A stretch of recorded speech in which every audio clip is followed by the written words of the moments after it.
buffering circle. Oh, we're live. Hey ho, we've got a tidy room now with just a few nice paintings in the background, which makes a big difference, doesn't it? I've got rid of any unnecessary articles and artifacts that you don't really need to see in the background.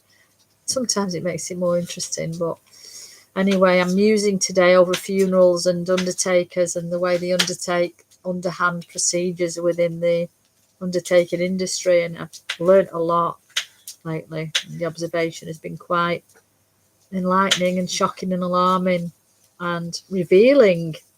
Anyway, hundreds of years ago, this is my rhyme. I have to read it because it's so long. I have to read it, unfortunately. Hundreds of years ago, did you know that when you've gone, the only way to go was by DIY? It was normal to be lying in state, waiting for the burial and then the wake, standing vigil in case you awoke, enjoying a drink and a smoke and a natter with a party of food and good vibes to celebrate the life of our loved ones while they were alive. Fast forward 200 years or so, and death has become shrouded in mystery, you know, creating fear and misery and surrounded by morbidity. I beg your pardon. I wanted to spread your ashes in my rose garden, to take you home with me, have a cup of tea and discuss with you what will be will be. And this was the perfect opportunity. So why did I decline my gut instinct and hand the most natural of events over to a stranger to arrange and direct such a simple natural turn of nature? Now I'm left with fewer choices as I hear voices. Behave, it's silly to take your mum's casket to the grave, and a disgrace for me to dig the hole of her final resting place, and to not want a black hearse with an ominous brown box, or a tribe of fake mourners with crocodile tears, with an hour or so on the clock. As time for a moment stops, I want to make my own personal shroud, going silently and proud, and it's my right. I know we have laws, of course, to register our birth and death. We are given a number from our very first breath. This is why wise people don't live in the West. Here we hang on to life and mourn, and it's the norm to be sad when a loved one passes. Some cultures laugh, forget days, and behave in a very free way. On this very special day, the West grieves and believes it's the end. Death has a strange effect, and we can't comprehend. It works in reverse and is worse when we see the hearse. We hide from the truth and we struggle with life, believing that this is it, and we must hide from the reaper. He's always grim, and it's a sin to give in to him. So we strive and we work and we make money our master. It's a formula for disaster, and the more we chase and go after it, life is ticking away so much faster than we realise. No need to be morbid, though. Keep one eye on your mortality. Be humble and grateful and live life with simplicity.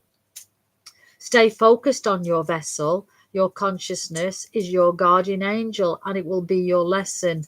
Try not to be misinformed or ignorant. On a gross level, we float on an ego-tripping boat with misplaced goals and a lost search for our soul, and a promise after we have attained a certain status, life will be perfect.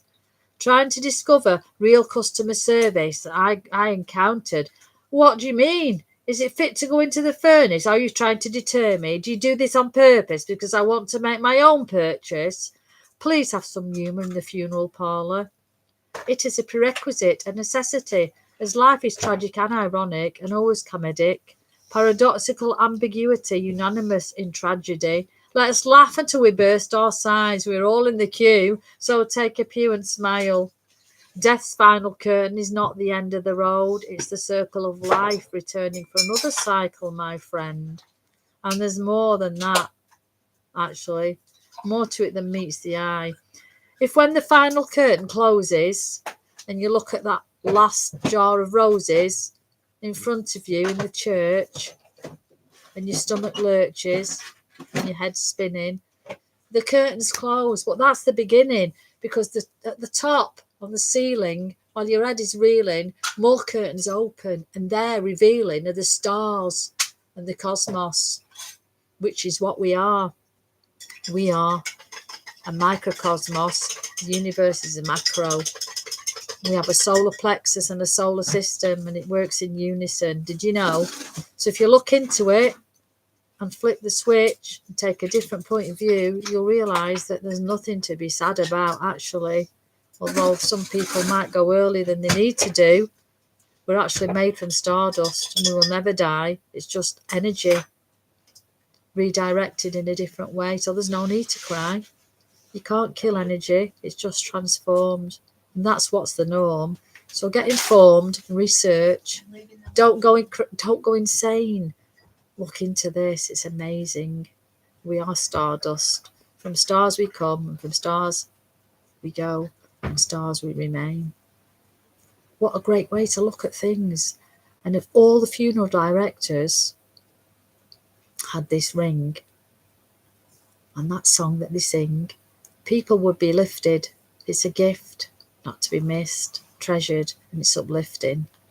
So be kind and leave morbid sadness behind. Go and get a microscope. Take some human ashes. Look at them under the microscope. There is hope and truth. It's there for the taking. That's how we were made.